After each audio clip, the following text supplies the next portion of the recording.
Hey guys, Jason here with a word to the wise. Kind of interesting thing I kind of ran across today, and it kind of goes along with the point that I've been trying to make.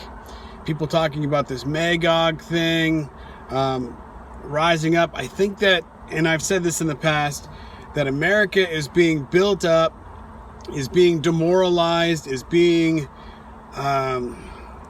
destroyed from within. It's been going on for years and years and years and years and years. And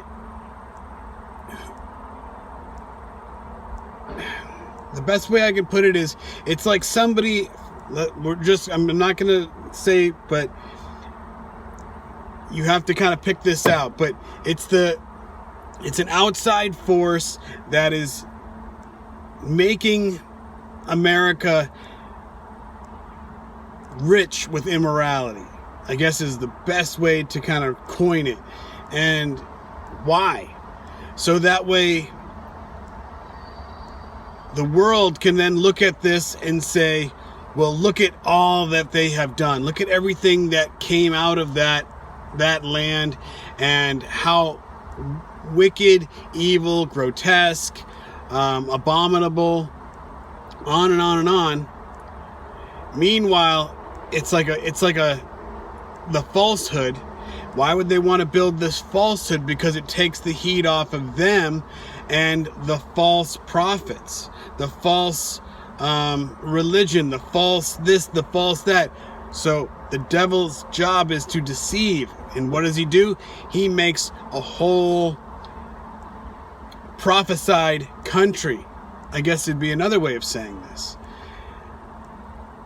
Never really explained this out loud as well as this, but that's why I'm trying to get this out to you guys so you can understand. And that's why I think these things are happening, because once we go to war with ourselves, brother against brother, kingdom against kingdom, ethnos, nation against nation, which ethnos being ethnicity versus nation against nation, you think of that in the Bible, you start thinking about, one country against another. But ethnos being ethnicity, well, you've got all the different ethnicities in America, the melting pot. And when things go south, and then outside forces that are people or beings can say, well, look, this is what was read in the Bible to happen, just as Jesus said it, just as the prophets had said it, just as on and on. So I was looking at some things in Ezekiel which are very interesting, which I'll come back to at another time, but I just want to point to this today. A lot of things going on at home and work, so I'm just trying to get some messages out while I can. I'm out on my lunch, and I have a lot going on in all different directions, so everything's fine. So Matthew 23, he's talking to the Pharisees, the Sadducees, the scribes, the hypocrites, right? Something flying around on my dash I've never seen before. It's like a fly and a mosquito. Okay, it's gone. So, the very end of Matthew 23. Jesus, and this is a title, it's not in the scriptures, it's just as this King James titles things, the parable of the 10 virgins, it has a title of the parable. Jesus prophesies the destruction of that timepiece city. Wherefore, behold, I send unto you prophets and wise men and scribes, and some of them you shall kill and crucify, and some of them you shall scourge in your synagogues, and persecute them from city to city, that upon you may come all the righteous blood shed upon the earth. From the blood of righteous Abel unto the blood of Zacharias, son of Barachias, whom you slew between the temple and the altar. Verily I say unto you, all these things shall come upon this generation. So now we go to Revelation 17. verses 5 and 6. We'll go to 4 and 5 and 6. And the woman was arrayed in purple and scarlet color, decked with gold and precious stones and pearls, having a golden cup in her hand full of abominations and filthiness of her fornication. And upon her head was a name written, Mystery, Babylon the Great, mother of the harlots and the abominations of the earth. Entireties. And I saw the woman drunken with the blood of the saints and with the blood of the martyrs of Jesus.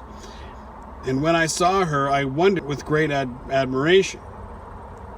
Okay, so if you look at that cup, the golden cup in her hand full of abominations, you can go to Jeremiah 25 and you can see a list of Jeremiah was sent out and to make all those who commit fornication with her to drink.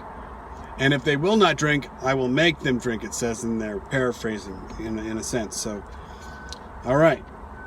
Now you go to Revelation 18, to the very last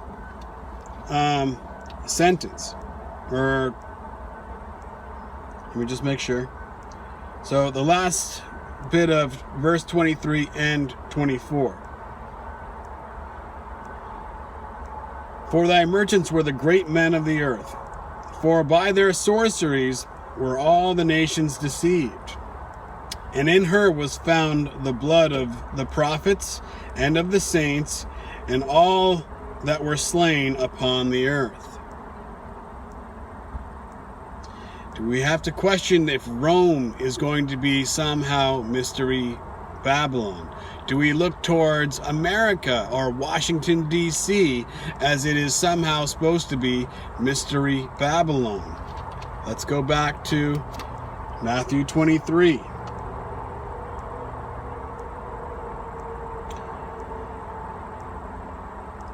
Wherefore, behold, I send unto you prophets and wise men and scribes, and some of them ye shall kill and crucify, and some of them you shall scourge in your synagogues and persecute them from city to city, that upon you may come all the righteous blood shed upon the earth, from the blood of righteous Abel unto the blood of Zacharias son of Barachias. Here again, all the righteous blood shed upon the earth. Revelation 18. And in her was found the blood of the prophets and of the saints and of all that were slain upon the earth. Just a word to the wise guys. Reading into these Ezekiels and cross-referencing them from the New and the Old and other prophets, words of Jesus, things of Paul and Peter, I don't think that we have gotten so far into this or are not understanding through that spiritual lens fully where we are and what is happening. It would not surprise me one bit that possibly, just possibly, that Enoch calendar that's out there that I've spoken of many, many times is wrong. And that these things might happen very, very fast, and sudden destruction comes upon them. You're not going to be waiting for 42 months completely. That the seals, the trumpets, and the bowls might not have a extended 180-day time period. It might happen very rapidly in a rapid succession. I don't know what that could mean. I don't know what that timeline would look like. But has the fourth horseman, have the horsemen began? Possibly. Has it all come fully? The seals? I can't say. Looking at the 144,000, looking at the martyrs, in the fifth seal that are still to come. Have we seen all those that are in the sea die, as in the second bowl? I can't say. The third bowl, which we would technically be in if we're going by that Enoch calendar that is spoken of by that one channel. I can't say that either. Have we seen them drinking the blood because they have spilled the blood of the saints? I can't say that either. So, just a word of the wise guys, as always, to be continued.